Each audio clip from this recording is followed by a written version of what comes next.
Olá, bem-vindos a mais um estudo bíblico da Igreja Evangélica Metodista Portuguesa. Neste período do ano que vivemos, que coincide com o período de verão, a maioria dos portugueses costuma gozar o seu período de férias. É exatamente por isso que nesta série de estudos bíblicos que temos partilhado convosco, temos sido desafiados a pensar na forma como as férias podem ser uma oportunidade e um tempo para redescobrirmos com Deus. Será que neste período de férias estás disponível para adotar aquele que é o roteiro que Jesus te propõe para este tempo de descanso? Embarca comigo nesta mini viagem pela Palavra de Deus. Até já!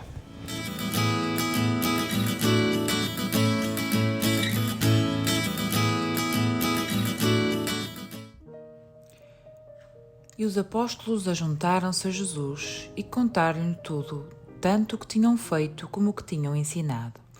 E ele disse-lhes: Vinde vós aqui à parte a um lugar deserto e repousai um pouco, porque havia muitos que iam e vinham e não tinham tempo para comer. E foram sós num barco para um lugar deserto. E a multidão viu-os partir, e muitos o conheceram e correram para lá a pé de todas as cidades, e ali chegaram primeiro do que eles e aproximavam-se dele. Os dias de Jesus e dos discípulos não eram fáceis. O ministério de Jesus e a urgência do Evangelho exigiram grande abnegação, esforço e dedicação de Jesus e dos seus discípulos. Às vezes achamos os nossos dias muito estressantes, particularmente agitados, e desvalorizamos aquilo que os nossos antepassados fizeram e desvalorizamos também aquilo que era o ritmo de vida do tempo de Jesus.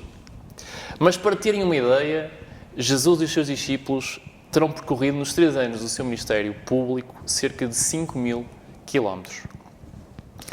E, de acordo com os relatos dos Evangelhos, sabemos que nem tudo está registado na Bíblia. João diz-nos mesmo isso, diz-nos que há outros factos que não foram registados, porque se fossem registados, nem no mundo inteiro caberiam os livros que seria preciso escrever. Dá-vos nota também que só de Lisboa a Moscou são 4.500 km. E, portanto, Jesus e os seus discípulos percorreram, durante o seu tempo de ministério, cerca de 5.000 km. E sabem como é que percorreram? Foi de avião, de carro? Não. Fizeram-no a pé. Estes quilómetros foram percorridos essencialmente a pé, num clima da Palestina, que era um clima essencialmente quente e seco. Dir-me-ão, mas a jornada até foi tranquila. Tranquila? Jesus não tinha uma residência fixa. Para além de se constantemente ter pessoas, nomeadamente os líderes religiosos, insurgirem-se contra ele, a começarem até a planear a sua morte, para além dessa circunstância, não é? Jesus não tinha um sítio onde ficar, quer dizer, ficava em vários sítios, mas não tinha uma residência fixa. E nos locais onde ficava a pernoitar, normalmente, quando ele chegava, tinha dezenas, centenas de pessoas à sua espera. Aliás, no livro de Marcos, que nós também lemos, não na passagem que lemos, mas noutra passagem, podemos ler que todos os moradores da cidade se juntaram à porta de casa. Jesus curou muitos que sofriam de várias doenças e expulsou muitos espíritos maus.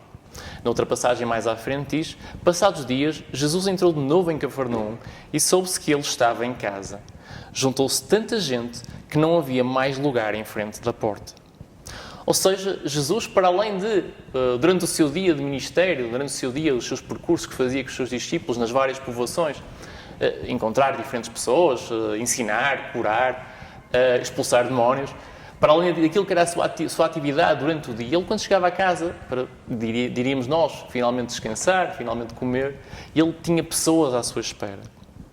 E, portanto, a azáfama e o ritmo era de tal ordem que, como podemos ler na passagem do Evangelho de Marcos, nem sequer havia tempo para comer. Portanto, não apenas Jesus vivia neste ritmo, mas também aqueles que o seguiam, os discípulos que estavam com ele. E, portanto, naquilo que é a passagem que lemos, podemos observar que havia sempre tanta gente a chegar e a partir que eles nem sequer tinham tempo para comer. Mas será que Jesus e os seus discípulos não paravam? Será que não descansavam? Claro que não. Eles paravam, eles descansavam. Até porque Jesus era totalmente humano. E nessa condição, Jesus ficava cansado, tal como eu, tal como tu. Isso mesmo está revelado no texto bíblico. Se formos ao Evangelho de João, naquilo que é a passagem do encontro entre Jesus e a mulher samaritana, em Sicar, podemos ler que, cansado da caminhada, Jesus sentou-se à beira do poço. Jesus também sabia que, para além dele, que sentir estas necessidades, também os seus discípulos precisavam descansar. E isso mesmo é revelado nesta passagem que lemos no Evangelho de Marcos, quando Jesus diz: venham comigo a um lugar sossegado para descansarem um pouco. Mas Jesus, sendo totalmente humano, também era totalmente divino. E, portanto, sabia onde devia encontrar o verdadeiro descanso e de que forma é que o descanso deveria ser vivido. E por isso, com Jesus, com os relatos da sua vida, aprendemos, ou pelo menos devemos aprender, duas dicas muito simples que devemos registar e aplicar nas nossas vidas, o tal roteiro para o descanso de Jesus. E as duas dicas são estas. A primeira é: devemos tirar tempo para estar com Deus, para estabelecer uma comunhão com Ele, através da oração e da leitura da palavra. E se formos àquilo que é a experiência de Jesus, a vida de Jesus, Jesus, na azáfama do seu dia-a-dia, não prescindia destes momentos. Podia até abdicar de algumas horas de sono, mas não prescindia de passar tempo com o Pai. Era na sua presença que o propósito da sua missão, as suas forças, as suas capacidades, a sua alegria eram regeneradas, eram renovadas. E é frequente nos relatos dos Evangelhos encontrarmos Jesus a retirar-se para um tempo com Deus. Por exemplo, imediatamente antes daquela passagem que vos disse que Jesus encontrou muitas pessoas à porta de casa da sogra de Pedro, não é? Podemos ver logo a seguir que Jesus levantou-se muito antes do nascer do dia, saiu de casa e foi para um lugar isolado onde ficou em oração. Portanto, Jesus chegou a casa, tinha de facto pessoas à sua espera, ensinou, curou, expulsou demónios, deitou-se, mas acordou no outro dia de manhã mais cedo para efetivamente beneficiar desse tempo de descanso para estar com o Pai, para se retirar em oração. E sabem o que aconteceu depois dele orar? Jesus está pronto para um novo dia. E ele vira-se para os discípulos e diz: vamos a outras povoações das redondezas, para eu lá também pregar, pois foi para isso que eu vim. Portanto, depois de orar, depois de estar num tempo com o Pai, Jesus sentiu-se revigorado e então estava pronto para um novo dia. E foi, de facto, continuar a sua missão com os discípulos noutro sítio, caminhando mais alguns quilómetros, para que a sua missão fosse concretizada. E são frequentes estes momentos em que Jesus se isola, e há várias narrativas e relatos disso mesmo nos Evangelhos.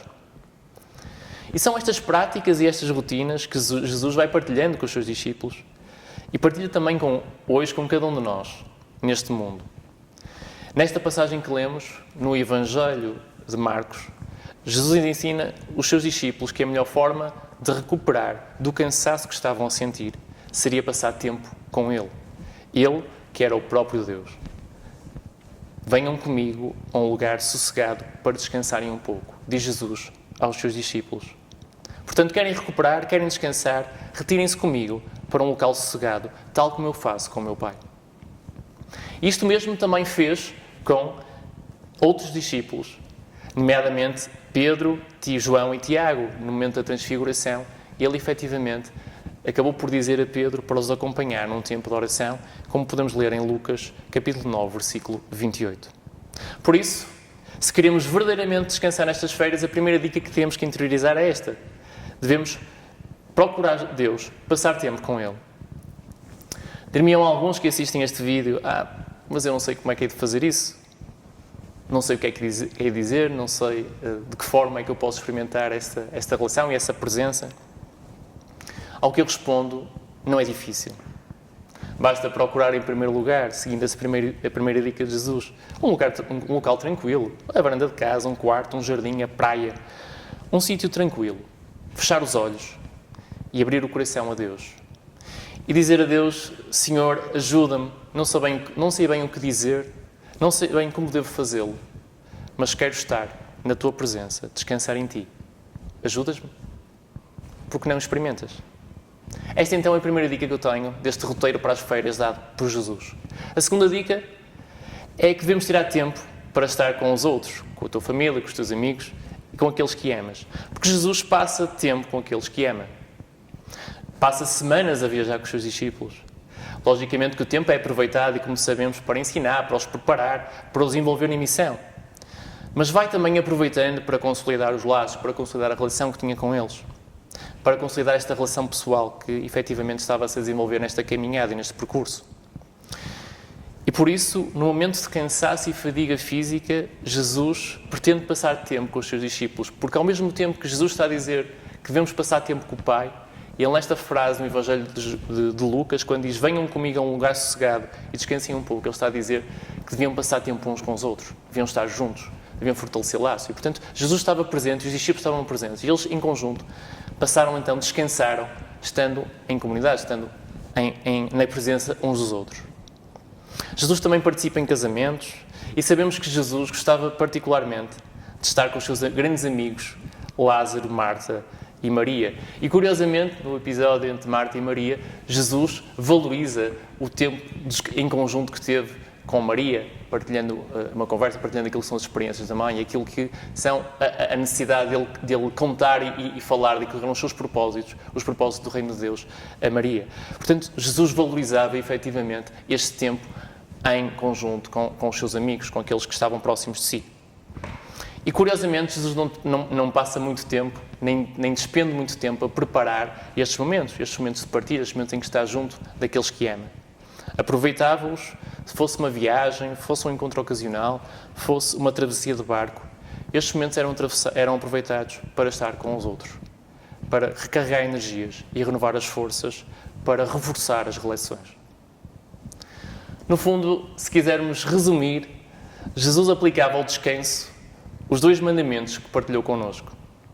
Assim, o nosso descanso deve ser aproveitado em primeiro lugar para amar Deus com todo o nosso coração, com toda a nossa força, com todo o nosso entendimento e com toda a nossa alma. E depois, o descanso deve ser aproveitado para amar os outros, como amamos a nós mesmos. E, portanto, devemos aproveitar este tempo de descanso para estar e para tirar tempo com aqueles que amamos. Este é o roteiro proposto por Jesus para o nosso descanso. Espero que o possamos aplicar nas nossas férias. Boas férias, bom descanso e que Deus abençoe.